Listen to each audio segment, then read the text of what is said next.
Hello and welcome to our parent webinar on multi-tier systems of supports here at Radnor Township School District. Thank you for joining us this evening. My name is Dr. Sean Dukevich. I'm the Director of Elementary Teaching and Learning. I am joined this evening by Dr. Jim Kearney, our Assistant Director of Teaching and Learning, Mr. George Riegel, Assistant Director of Special Education, Ms. Heather Gillen-Esposito, Assistant Principal of Ithan Elementary and Radnor Elementary, Mr. Brett Thomas, Assistant Principal of Wayne Elementary, Dr. Christine Bryan, Assistant Principal of Radnor Middle School, and Dr. Joe McNamara, Assistant Principal of Radnor High School. Thank you for joining us this evening. As you see our members on the screen for this evening, this is our administrative core team that is overseeing the implementation of MTSS at all 5 of our buildings. During our webinar this evening, each of us will speak to the slides and content that relates to the different levels that we are working. I want to thank our members for joining me today. I also want to inform everyone that this webinar will be recorded and added to our webpage for reference at a later time. And we all hope that you'll find tonight's session to be informative as we move through our process of implementing MTSS at Radnor Township School District. To begin, tonight's meeting is really meant to focus on 4 main things. 1, our core teams. This is our administrative structure and our building level structure to ensure that MTSS is being implemented with fidelity and consistently across our 5 buildings. Secondly, some information about multi-tier systems of support, an overview of our process and programming.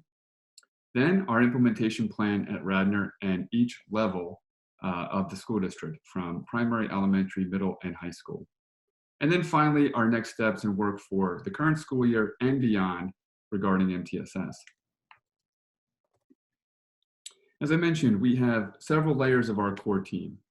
Our administrative core team includes myself, George Riegel, our Assistant Director of Special Education, Jim Kearney, our Assistant Director of Teaching and Learning.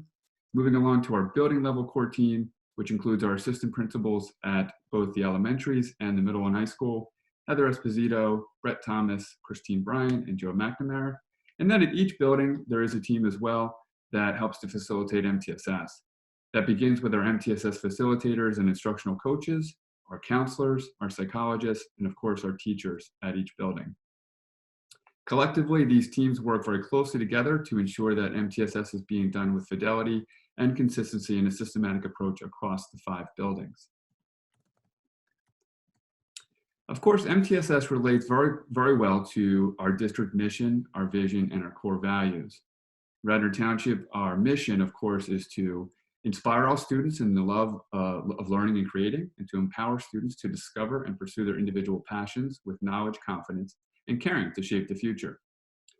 Between our vision, our core values, and our mission, these help to guide the implementation of MTSS and the decisions we make along the way. So what is MTSS?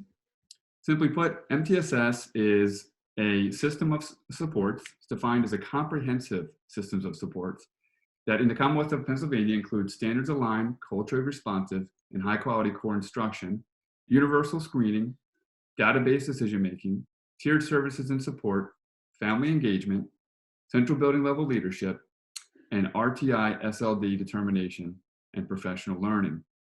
Simply put, Pennsylvania MTSS represents a broad set of evidence-based practices that may be implemented across the system to include academics and behavior within a recursive and systematic data-driven problem-solving process.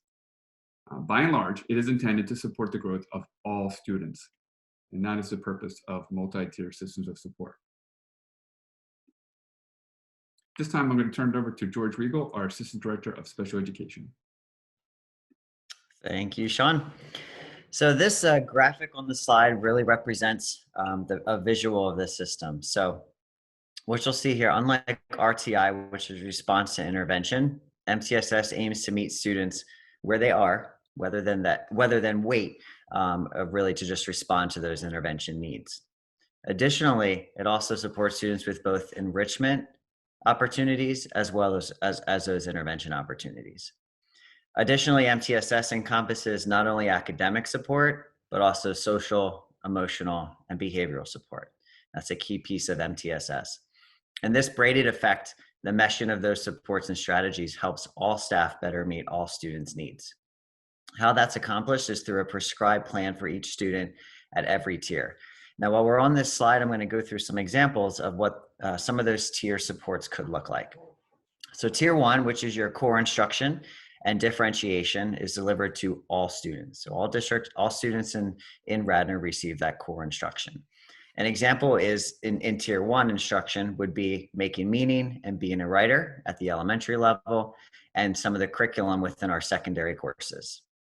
Differentiation of these materials for students at various levels is encompassed in tier 1, as well as some of those enrichment opportunities. As you move into tier 2, which is your differentiation and targeted group instruction on specific areas of need, those are both academic and behavioral.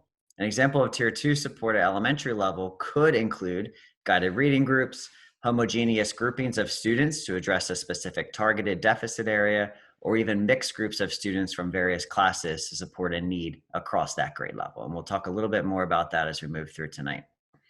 Secondary level examples could be the use of reteach and pre-teach classes, ASC, advisory period, the use of the callback period, and more. Tier 3, which are the most intense supports, can include, and this is not an exhaustive list, but some of those auxiliary staff, the specialists, outside vendors, and more. An example of this could include pull-out groups run by the reading specialists, the coaches, facilitators, guidance counselors, special education teachers, really the entire staff. MTSS is a cyclical process and it's continuous in nature, which is represented on this graphic.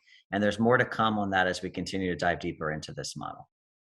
Now on the next slide, you'll see a timeline that represents where we've been with MTSS and where we are today. So as you'll see here, all the way back to when ESSERS was passed in 2015, Wayne Elementary School adopted PBIS.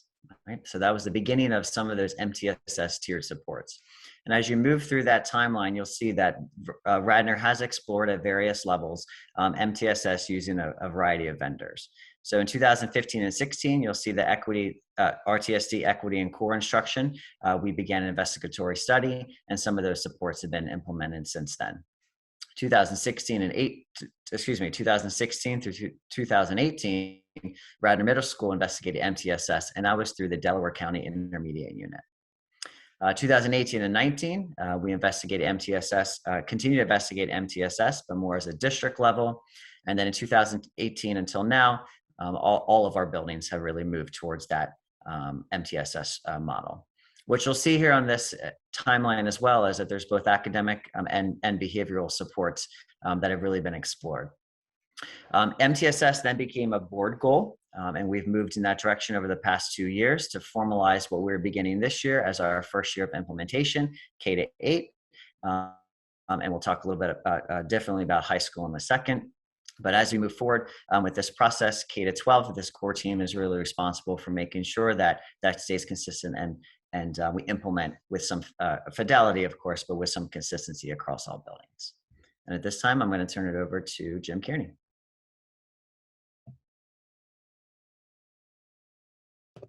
We believe that there are a number of good reasons for us to implement MTSS in Radnor. It is a research-based system for meeting the needs of students both academically and social-emotionally. And the people we've spoken with and worked with through this process who have experience with MTSS in other districts, including some people who work in Radnor now, have shared with us how well it has worked for the students that they've interacted with. MTSS relies heavily on data, and the coordinated approach we're taking requires us to develop a consistency across our schools. With the initial implementation, we're looking closely at the data that we have to make these instructional decisions in behalf of our students and considering is there additional data that we might need. As was mentioned, MTSS has been recommended by federal legislation and is supported by the Pennsylvania Department of Education.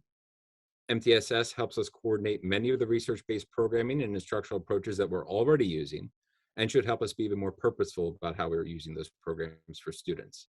And MTSS aligns with our commitment to support the varied needs of each child in the district. Next slide, please. Looking ahead, we see what MTSS will mean for Radnor. We believe that it'll mean that we're going to strengthen our system to provide academic and behavioral supports that is consistent and reliable. We're implementing MTSS consistently in all 3 elementary schools, coordinating very closely with one another. And the MTSS teams are working across elementary schools with Radnor Middle School and Radnor High School to support students as they progress through the grade levels. It will mean that the school-based teams Sean mentioned earlier use data to monitor student progress and support ongoing differentiated and personalized learning for all students. And MTSS is new for us, so it's going to require that we continue our learning as well. Administrators and the MTSS coaches are developing our understanding and providing ongoing professional development for teachers and support staff. And we have dedicated time built into our in-service schedule for MTSS, as well as the time that schools are using to support teachers and everyone else who's working their way through this process. Next slide, please. Last year, the MTSS Core Team, representing teachers from each school and also administration, met together, and as part of their work, they developed a shared vision of MTSS in Radnor. And as you can see on the screen, we said that Radnor Township School District is committed to using a K-12 multi-tiered system of supports to meet the unique social, emotional, behavioral, and academic needs of our students through equitable, responsive, evidence-based practices and collective ownership of student growth and achievement. We will work together to systematically identify needs in order to support all students in reaching their highest potential. I'll turn it back to Sean. Thank you, Jim. This next slide here represents the fact that MTSS is well connected among the many other district initiatives and plans that are currently in process or will be in process very soon. Among these plans included, as we mentioned before, the Every Student Succeeds Act, which was enacted in 2015, our district goals and initiatives that had taken place since 2018, 2019 and continue, our Title I school-wide plan that lives at Wayne Elementary, a recently board-approved special education plan, which took place in March of 2020, our upcoming comprehensive plan, which is actually due in the next 2 months, also includes a heavy focus on MTSS. And also upcoming other initiatives such as the wellness study, which will be coming soon this year as well. All in all, MTSS is well connected to many of the things we're doing, and it is well entrenched in the ongoing initiatives that Radnor is currently endeavoring to accomplish. This next slide represents where we are as far as our multi-year implementation plan at Radnor Township. Last school year, moving into this school year, we had quite a bit of progress made, even despite COVID. One of the major focus areas we took on last year was partnering with the Montgomery County Intermediate Unit, the MCIU. Our partnership with the MCIU was meant for them to help provide us training and guidance and help develop our vision of MTSS at Radnor. The reason we chose the MCIU is because they're well known regionally for working with school districts in implementation of MTSS, and they have a very good reputation with this topic. In the process of partnering with the MCIU, we adjusted our elementary administrative structure, Jim mentioned earlier, to bring back assistant principals at the elementary school and to align our assistant principals at the Boone High School around MTSS as a primary focus. We also revised our instructional coaching role, which already existed at the elementary level, to have a primary focus as an MTSS facilitator who oversees the process, works collectively with the other building MTSS facilitators, while also providing coaching and instructional guidance for our teachers. During the 2021 school year, we also wrote our special education plan I mentioned just a little bit ago, and our Title I school-wide plan for Wayne. Both of these have a very specific focus on the comprehensive implementation of MTSS. We also organized core teams at each of the building levels, which includes this administrative team and the other core members I mentioned at the start of the webinar. We've created a consistent request for assistance for students, those who require tier 3 or more right away, so we can work through an intervention process. And we've facilitated many different trainings and professional development opportunities for our teachers and staff to understand the MTSS implementation. Moving to this current school year and taking from what we learned last school year, our major initiative focuses this year is a program of study and intervention audit. So looking at all of the interventions in place now, our support systems in place now. While doing that, identifying and piloting some other common assessments. Many of you maybe heard of the STAR 360 assessment we are piloting this year as a diagnostic assessment to compare with our MAP assessment. At the building level, we're focusing on refining our team roles and expectations as part of the MTSS team. We're piloting and trialing those diagnostic assessments I mentioned. and really implementing this intervention schedule, which will actually be kicked off very soon at the building level in elementary. In the classroom, we're focusing on tier 1 intervention. So what's happening for all of our students in the classroom? How can we ensure that we're meeting the needs of all learners? And really having an intentional focus on data and flexible grouping. So looking at students into the root cause of any kind of deficits they're having, or at an enrichment level to accelerate their learning and to provide them with advanced opportunities. So really getting down to the needs of all learners. So our professional development has reflected tier 1 interventions and using data effectively. And that is our focus for this year. Moving into next year, of course, we will continue to add to this list because it'll be responsive to our learning for this current school year. But generally speaking, we're going to focus on tier 3 supports and services next year, modify our supports as needed. The building level continue to evolve and utilize our reliable diagnostic assessments that we choose based on our pilot this year. Continue to revise our team building and decision-making processes, work on our schedule and refine that as well. And then at the classroom level, really refine those tier 1 and tier 2 interventions and really look at universal design practices, which are meant, again, to support all students. And that reflects, generally speaking, our 3-year implementation plan. Of course, this will continue and it will become more evolved as we learn. At this time, I'm going to turn it over to Brett Thomas and Heather Esposito, who represent our elementary assistant principal team at the elementary level. Great. Thank you very much, Sean. I'm going to jump in first, and then Brett is going to follow suit. So as you can see here, our major focus areas under the elementary area is really to make sure that our teachers who currently and previously had utilized data to inform their decisions about delivering instruction in the classroom, to look at it more universally, where we're looking at it across grade levels so that we can best utilize all of our resources that we have to meet the needs of the students within a grade level. So with that, we have also looked at how can we best utilize our staff members, not just our core teachers, but how can we utilize, in some instances, our reading specialists, our literacy paraprofessionals, our special education teachers, and in other cases, our instructional paraprofessionals to build a better team and bigger team that can help to support our students. Included in that group would also be our teachers of gifted learners, as well as our English language teacher. So all of these individuals come together as we meet in grade level teams to look at the data, not specific to a class, but specific to an entire grade, looking at where the needs exist for students to help enrich their learning and to meet whatever needs that they have to make sure that they are growing accordingly. As a team, we decide on what are the focus areas going to be and what resources we'll devote to that MTSS time so that we can make sure that we're not taking resources away from core instruction, but rather building upon what's happening in the classroom during standard reading, writing, or math time. Those rotations are going to begin, as Sean had indicated, shortly. The target date is October the 21st for our very first implementation and rotation, where students will then start switching classes and potentially have an opportunity to spend 25 minutes focused on language arts instruction with another teacher within their grade level or some of the various support personnel that I had elaborated on. Those individuals will help to deliver instruction over a specified period of time, like I said, 25 minutes, and then students will return for this first rotation back to their core teacher, their homeroom teacher, where they will then continue to receive differentiated instruction with math being the focus at that point in time. I'm going to turn it over now to Brett, who's going to talk a little bit about what our next rotations after this first one will look like and the implementation of our SEL programming. To piggyback on what Heather said, thank you, Heather, and good evening, everybody.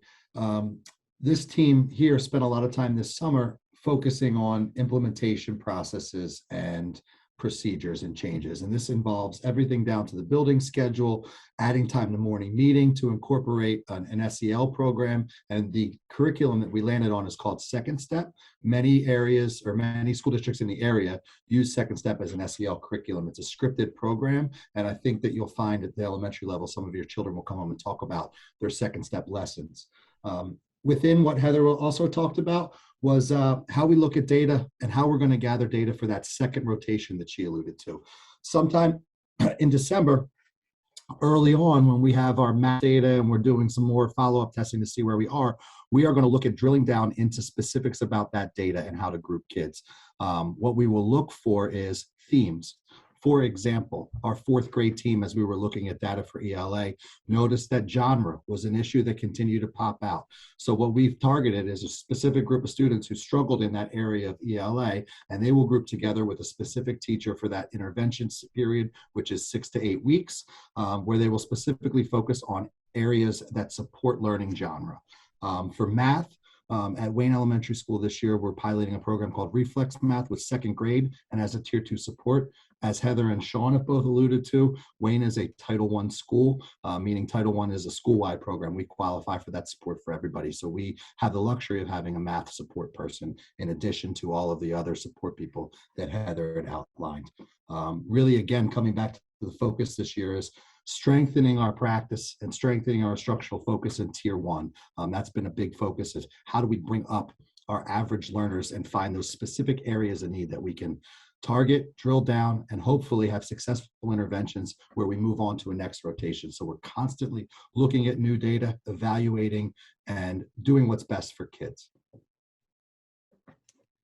With that, I will stop and turn it over to Christine Bryan from Radnor Middle School. Good evening, everyone. Just introducing the team itself, I think, is important, since our first focus is always further developing our building level capacities. As a team, what we did is we reached out and we expanded our team structure to include English language development teachers, gifted teachers, support staff such as our instructional coaches. We have representation from all core areas and grade levels. We've looked at expanded to our psychologists and our counselors so that we get all representation in our building on our team, and therefore we get a broader view of what our needs might be across the building. Some of the things that we are working on this year as an MTSS leadership team, we are constantly looking at adding, revamping, and fine-tuning our MTSS team process, and the process and procedures that we put in place in our building have already been existing for about 1 to 2 years now. One of the areas that we are proud of is that we have an already existing interventions currently in place during our advisory period, which means that our students don't have to be pulled from their core areas to receive these interventions. The areas that we look at targeting would be the writing process. We look at math interventions that we can put in place for our students, which we call our math pre-teach, reteach class. And we look at having a class to support specifically the area of executive functioning. The areas that we are structured on looking at doing is we are looking to expanding on those areas to look at, as a team, drop-in centers so that students don't have to be in a scheduled class or course, but they can also just drop in whenever those needs arise. As a team, we look at building and district initiatives and school data to discuss possible future PD for our teachers. And some of the areas that we're focusing on this year specifically is our social emotional learning programming and our executive functioning even more so. So as we dive deeper into social emotional learning, we have the second step program, which the district has adopted this year. And our team's really focusing on how we're going to incorporate this program into our school day. Is it going to happen during our advisory period, or are we going to have that be something that's incorporated into core time? We are also looking at those executive functioning strategies and trying to really incorporate them also into our core classrooms so that students are going to get them readily to them. So when we get to the 8th grade level and they're moving on to high school, we can confidently say that the students have received a broad spectrum of those student soft skills that we think are so critical to their success in beyond middle school. We have our Tier 1 and Tier 2 and Tier 3 interventions and supports in place, which would include counseling services already with small groups being pulled for students. We have our psychologists, and we have other means to help with these social emotional supports. And we're also looking at how those different interventions can be increased as we go to Tier 3. And that's, at that moment, I'm going to bring it on to Joe McNamara, who's at the high school. Good evening, everyone. So at the high school, we're a little bit different in terms of we are literally at the starting line with our MTSS process. Our whole purpose of this school year in the 2021-2022 school year is to establish the foundation for MTSS and pick up on the strengths that the elementary and middle school they have set in place already for us. So while it's a K through 12 process that we're working with here, our high school team is currently right at the beginning line, but we are very, very happy with the team that we have. We are comprised of a special education teacher, one general education teacher, 2 guidance counselors. We have 1 instructional coach, and we have 2 school psychologists. And with that, our core team is going to start developing the processes that we're going to put in place for our students and our teachers. And so we're going to further develop and expand the MTSS program that we got started with at the end of last year and into this year. So we're going to be building team norms, procedures, routines, expectations, deliver that to our teachers so they know how to best support our students in the classroom. And so with that, there are several goals that we have as a high school this year. And one of them is to create entrance and exit criteria for all the different levels of support that we offer here. So we're going to establish, what does it take for a student to get into an academic success center? What do we need to do to get a student into a tier 2 level support? So, and then more importantly is once they're in that support, how can they exit that support as they move forward with their high school career? So we're going to set entrance and exit criteria. In terms of professional development with our staff, one of our other goals is to make sure that we have tier 1 support so they understand, our teachers understand, how can they better support our students within the classroom? What can they do? How are they collaborating with other educators and building that support within that? We want to create a friendly menu of items for them to choose from, so they're not just going in blind in terms of, well, how do we support our kids? We actually can create this list of things for them to reference should a student have behavioral concerns, academic concerns, social emotional concerns, and what to do with that. So that is one of the goals that we have here. So we're building, and then into next year, we're going to keep on building with that process. Another goal that we have for our MTSS team this school year is to create and establish forms. What can teachers do should a student be struggling in the classroom, what is the avenue to take? What form can they submit to our MTSS team? And then through our MTSS team, filter, we need to go in this direction with the student, or we think we need to go in this direction with the student. So it's a collaborative effort, much like what Christine was saying and Brett and everyone was saying at the lower levels. So our process here is to really just establish those tiered level supports, making sure that's in place. And then our goal is at the end of this school year, hopefully crossing our fingers, or at the beginning of next school year, is to then effectively start meeting with kids and really getting them to where they have to be in those support systems. So we're going to also strengthen our instructional practices in tier 1. Again, that's supporting our teachers, helping them understand how to support our kids, and then as we move forward with that. So we're also working with consolidating our academic levels to monitor student performance and really getting in there to help the teachers. So in a nutshell, we are again at the starting line of the MTSS process. We are literally building the foundation for this school year so that we can be in sync as well as we move forward with the elementary and the middle schools.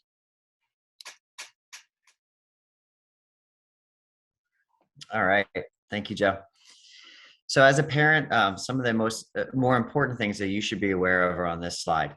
And as many of us have already mentioned, some of these pieces, I think it's important to note and kind of summarize before we move forward. So what's the same and what is new? So first and foremost, we have always collected data on student progress. That's a key part of our curriculum, and here in Radnor, that we find really important.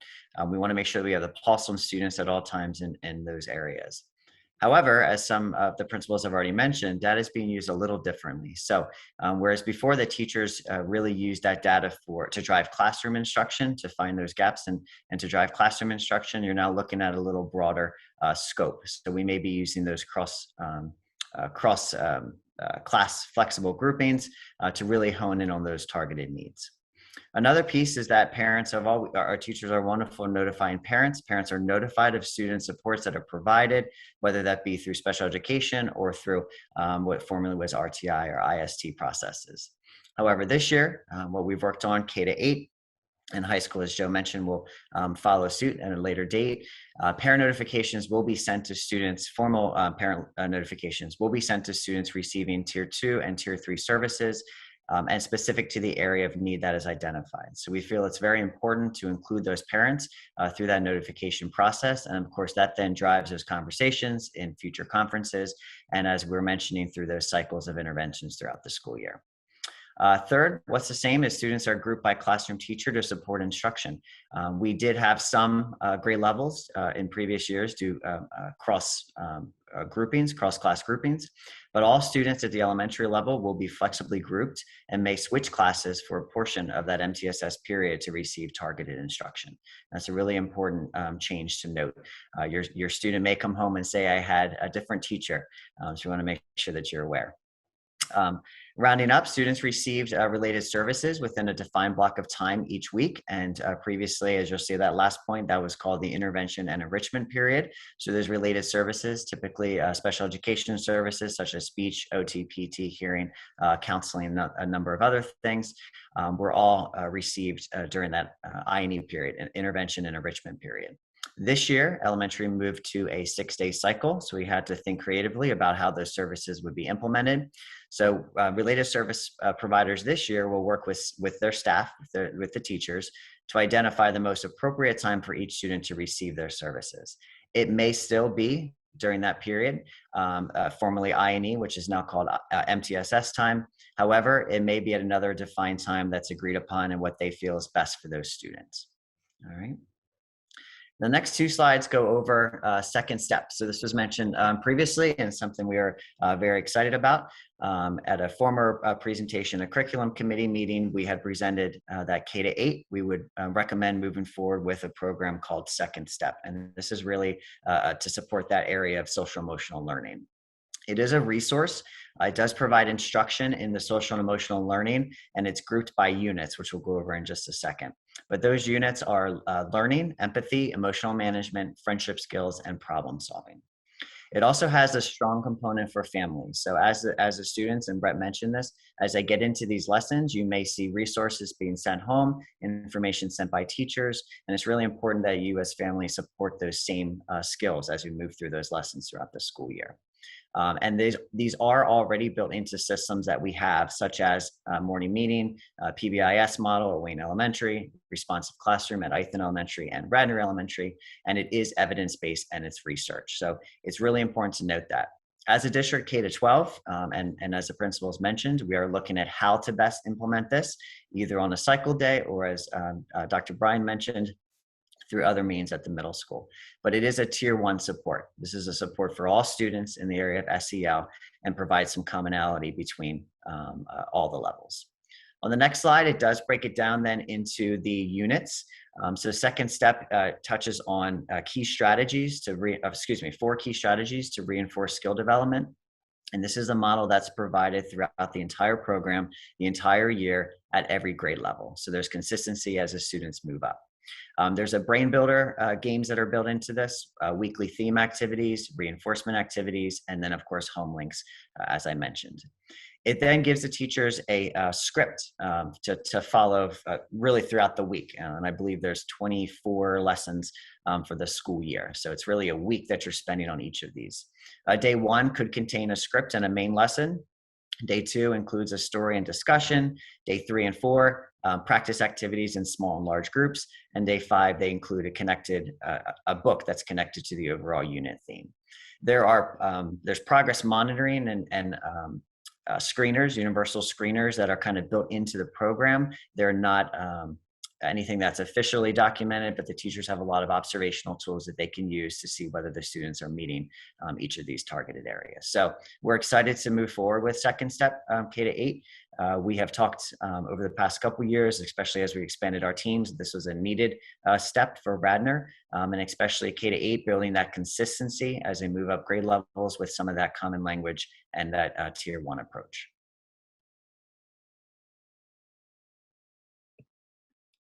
Thank you, George. So at this time, we're happy to take some questions as part of this webinar, but also for those who are watching later, this QR code will link out to a form, a Microsoft form, where you can add any community feedback or questions. We are informed when a question or piece of feedback is added to that form so that we can respond appropriately. So at this time, I will stop screen sharing and we can see if we have questions Those of you who are still watching, if you'd like to add questions to the Q&A, we're happy to answer anything we can right now. And of course, this is being recorded and will be added to our web page sometime later this week. All right, so we do have a question from an attendee. How does MTSS address learning loss from the pandemic? Great question. In fact, pre-COVID, MTSS, as you saw on the timeline, was something moving forward with the intention of really looking to make sure we're meeting the needs of all learners, both at all levels. So at the enrichment level at the high end, at the remediation level for those who are struggling learners, and everywhere in between. So learning loss is really something that, and Brett and Heather mentioned this a little bit, and so did the other assistant principals at each level. We're really kind of drilling down to find individually where students are. So regarding learning loss or where they are, that's what we're looking to find. And that's where we start. So based on the data collection, the analysis, the team approach, we identify where each student is, and then we put in interventions in place to help remediate that deficit area so that students can show growth and progress towards whatever it might be. So learning loss is a huge component of COVID, certainly, and MTSS is really a tremendous remedy and process to support that progress for those students who may have fallen a little behind. I'm going to open the questions again. So another question here, will the elementary level MTSS block cover new learning, or will it reinforce items already learned during core instruction time, similar to I&E? Great question again. And anybody else on the team, please jump in. But generally speaking, it is the flexible groups during MTSS time will be focused on either, again, addressing deficit areas. So it'd be frequency, intensity of the skill or area of focus. So some of it may be repeated instruction, it may be going deeper, it may be using a different resource to support that instructional piece. And then at the higher end, again, it might be extending, enriching, and advancing understanding of a particular concept or skill. If anybody else wants to jump in, that's kind of a layered question, certainly. I'll just jump in to add that similar to I&E in the past, we would always state that no new instruction would occur during that 50-minute block. And that's the same now. So our focus is the instruction is definitely to reinforce or to enrich items to meet the needs of the students. The way that that is delivered might look different than the core math block for 60 minutes or a core language arts block, but it will not be new instruction for those students instead of just reinforcing or enriching skills where their needs are most predominant at that moment in time. Thank you, Heather. I don't see any new questions coming in. I do want to thank you for participating today and coming into the meeting and showing interest in having, sorry, there's another question coming in now. Will elementary school advanced learners still be tested for a formal gifted status and then given an associated learning plan? I can address that, Sean. Yeah. Back in, I want to go back a little bit, back in February, March, we actually revamped or completely redid our gifted policy. We updated our gifted policy to help fit into what MTSS really looks like moving forward. So I think Heather mentioned this, and I believe the rest of the principals have these members on their team. TOGLs, our teachers of gifted learners, are actually on the MTSS team to support students that are both gifted identified and those that also need enrichment. So students who do have a GIEP will continue to receive services, but those TOGLs will be used in a larger capacity to also support enrichment of students who are not yet identified or do not qualify, but still need some enrichment. Regarding the process, we are moving forward this year with to follow suit with MTSS, a more formal screening evaluation process, and more information will be coming very shortly on that. The TOGLs are working with Jenny Lesage, our director, and myself as we speak to really make sure that we are looking at additional screening measures for students who potentially may be gifted, and then of course moving forward with a gifted evaluation. Regarding then the individual plan for those students, I mentioned this on my slide, and principals have mentioned that the prescribed plans for students are not only for those students who need interventions, but also students who need that enrichment. So we may have teachers in each grade level who are assigned to support small groups of students who are in need of that additional enrichment opportunity, and they would have activities to support those students as higher level learners. So it really does expand, and going back to that slide, the visual that I reviewed, RTI was really, the title is Response Intervention, looking at students who need that intervention. MTSS encompasses both. So it's both students who need intervention and students who need enrichment. So that's a multifaceted answer to that question because it is a multifaceted approach, but we will be posting and sending out information regarding the screening evaluation process that has been tweaked a little bit this year. No major changes, but we do find that it'll strengthen that process to make sure the MTSS teams are on that side of identifying potential gifted learners. Sean, I saw that there's a question regarding reading support, and I thought I could answer that. The question was that if a student gets extra reading support daily, do they miss out on the other things that their classmates are getting to experience? And one thing that perhaps on the elementary level that we weren't clear in describing was that the 50-minute MTSS block is divided into two 25-minute sessions. The first session focused on English language arts and the second on math.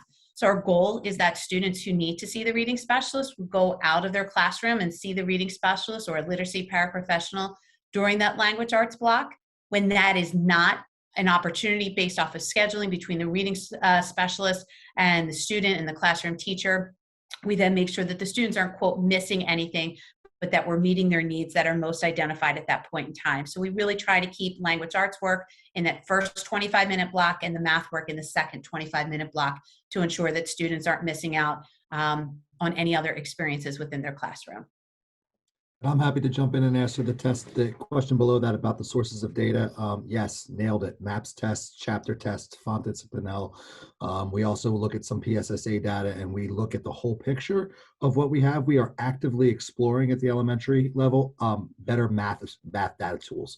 So that's one of our focus areas as a team this year, is to look at some math assessment tools that dig a little bit deeper than what we're really using right now. But yes, that what was listed there is accurate. And that would be the same for the middle level as well. And just to piggyback off of for the reading for the middle school, just in case it was directed towards the questions directed for our level. At the middle level, it's one of the only interventions that take place during our regular school, like our regular 8-period blocks, and it's during our encore period, and it's 4 days out of our 8-day cycle for the full period class period. And Dr. Bryan, if you could also answer, one question is, how will executive functioning be implemented at the middle school level through MTSS? Okay, so through MTSS, right now we currently have a course that's called ASC, it's Academic Success Center, and we do have students that end up going to that course. These courses are all fluid in nature, so when you were talking about that progress monitoring, how are we monitoring the students and how well they're doing, if they need that intervention, we are constantly as an MTSS team, and as you know, the philosophy of the middle school level is our students are all on teams, and those teams review constantly how the students are performing in their classes. So if a student does not show the need anymore for the ASC/executive functioning course, they would come out of that class and they would be able to go right back to their advisory, which we're calling our HMS period, which is in the very, very early morning. There are some questions in the chat. Yeah, there's one, a follow-up to the gifted, so I want to make sure I answer it. But before I do, Heather had just mentioned something regarding one of the questions of students who may need additional reading support. If a student is special education and requires that additional support, they are part of that MTSS process, and some of those pieces we were mentioning, the special education teachers could also be supporting some of those groups. That is true, but the IEP teams, for each of the students, are really the drivers of what that plan looks like for those individual students. So it likely will not look much different. The IEP, perhaps schedule changes, of course, we've talked about that a lot, but if a student requires special education services as identified in the IEP, that would be that team's decision and determination. All right. But to follow up on that gifted question then, to confirm, our students identified to be gifted automatically with MTSS. MTSS is all students. I don't think any of us can stress that enough. So if these students are identified as gifted, they will, according to their GIEP, receive those services identified, but there may also be other opportunities in a variety of different ways to receive additional enrichment. And those toggles, we're working with each building level MTSS team to determine how best to do that. Regarding the process, we will be posting a new process soon, and that'll be on the student service website. So you can certainly look at that when that comes out, and we'll disseminate that information to current students who are identified as gifted, and also through each building level team as students are identified, or screened and identified, excuse me.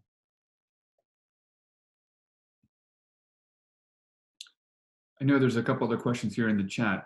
One about evaluation period, September and December, and is there movement between tiers otherwise? So generally, we set the number of rotations over the course of the year for the flexible groupings. As mentioned previous, they go 6 to 8 weeks. Generally speaking, once we identify a group and we put that in motion, students will remain with that group for that 6 to 8 week period. Is it plausible that we could recognize a student would need to be shifted over at some point early on? Yes, it's plausible that could happen. But generally, they will remain with that flexible group for 6 to 8 weeks. And then we'll reassess them at the end of that process and then regroup for the next rotation. And that's how we're going about it for this first year. Oh, I did want to jump in, and if there's any kindergarten parents that are on here as well, we are delaying the start of the kindergarten rotations until December. As we've noticed, and this may be due to the pandemic or not, but school readiness skills, especially with kindergartners, has been a challenge, and we don't think necessarily it's in best practice, especially with we don't have a whole lot of data on kindergartners coming in to get them to build more community in their classrooms for that first rotation and learn school routines and build up those skills. Not to mean that there aren't interventions. If there are needed reading interventions, that is also going on during that MTSS time. We are just not moving kids around to different teachers in kindergarten at this time for the first rotation. There's also a question on here about the new testing system that we're piloting this year and how those results might be compared to those in the non-pilot program. For those of you who may not be aware, we are piloting STAR 360 reading and math assessments, as well as a comparable program called Freckle, which is computerized a program to supplement instruction, but is individualized to each student. And we're looking to see how those compare with our current standardized assessment, the NWEA MAP, and their comparable program, which is called Compass Learning. So this is taking place in some, not all, English language arts and math classes in grades 1 through 8. And in some of those classrooms, the students will also be taking the MAP test as well. So looking at the pilot, we did a benchmark survey of those teachers involved in the pilot program to find out their experiences with NWEA MAP, as well as the Compass Learning. We're going to follow that up at about the midpoint of the year to see what their experiences are with STAR and Freckle. And then at the end of the year, get their input. And we're really trying to decide how do these two systems compare with one another, and which ones do we want to move forward with going forward. As far as the data, in those cases where the teachers are giving the map as well, we can look at the comparison between what the results are. But in all the classrooms, we're going to take a look at the comparison of the teachers' experiences as well as the other users, which include building administrators and district administrators. Beyond that, there's certainly data beyond the MAP test or the STAR assessment that we use to make these decisions. I think a little bit of that was addressed earlier. So our reading benchmarks, our writing benchmarks, our unit assessments, including the common assessments, as well as teacher input, those things will be consistent for all students. I noticed there was a question piggybacking on the executive function support in middle school and how you qualify. So as a MTSS team, we're always redefining and trying to come up with better measures and just improving our criteria for entrance and exit to our courses. But the main core areas that we're looking at when we look at executive function are those student skills. We're looking at management of materials, management of time, and we're looking at the study strategies. So a lot of the criteria includes classwork, homework, maybe it's just how the child is working through assignments in the classroom. So some teacher observations are put in place. We also look at the test scores. So there's several different areas of the criteria that we look at, but we're kind of honing in on those key areas.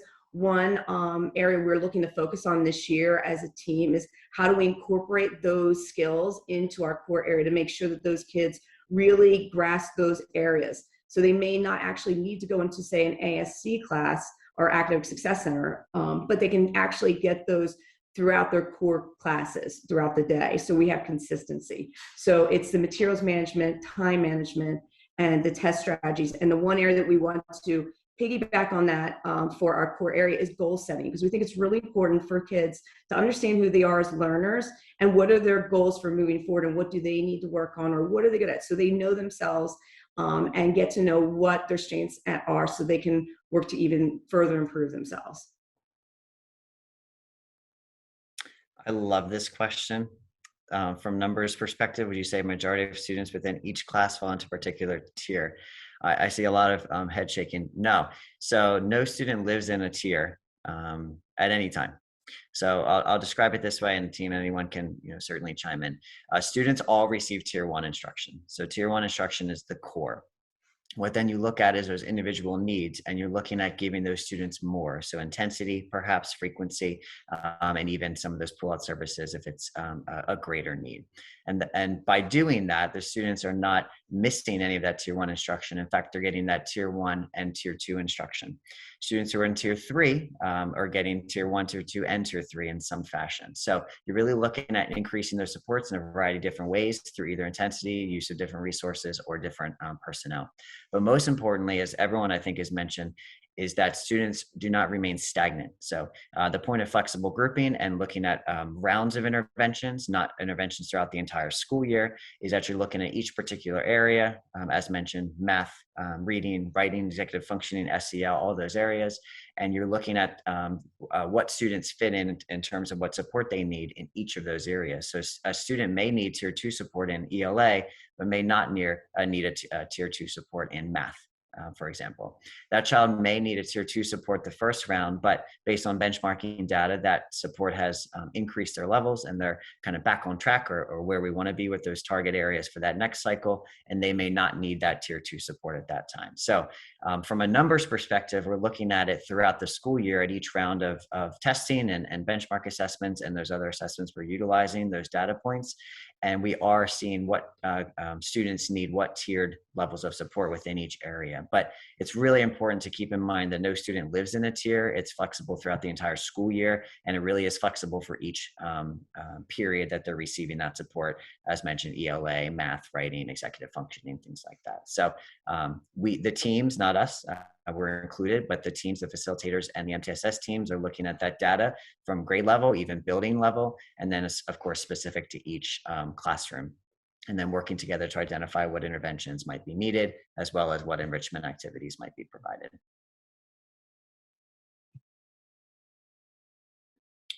There's a couple other questions that were added on. One is, from a logistics standpoint, how do you handle a flexible group of elementary students that's larger than the maximum capacity of a classroom? So in cases when we group students and have a large proportion that have the same need, we will divide them up into smaller groups and add staff to support that need. We won't just put 30 students into a classroom with one teacher. And one of the things, the taglines we've used with our staff is that all hands on deck, that we're utilizing everyone in the building and trying to be most efficient with that process, so that there may be times where we're utilizing some paraeducator staff, we're utilizing some of our specialist staff, our librarians, our wellness teacher, things like that during periods of the day, so that they can help support deficit areas. So larger cohorts will not end up in necessarily larger groups. It may just be divided up a little bit differently. Another question that might be helpful for Dr. Kearney to help answer, but following up from an earlier question, confirming that all students will participate in the STAR 360 pilot, will also take the maps in the winter and spring, and how and when we have initial STAR 360 test results shared from parents. Do you want to take that one, Jim?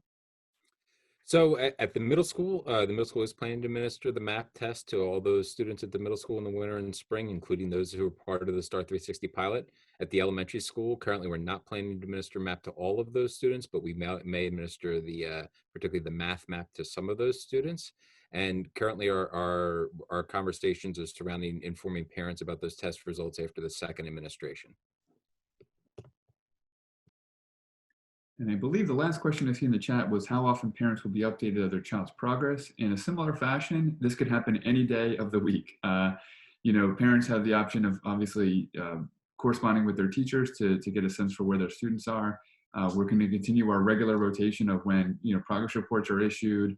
We have conferences, of course. This will be a conversation then.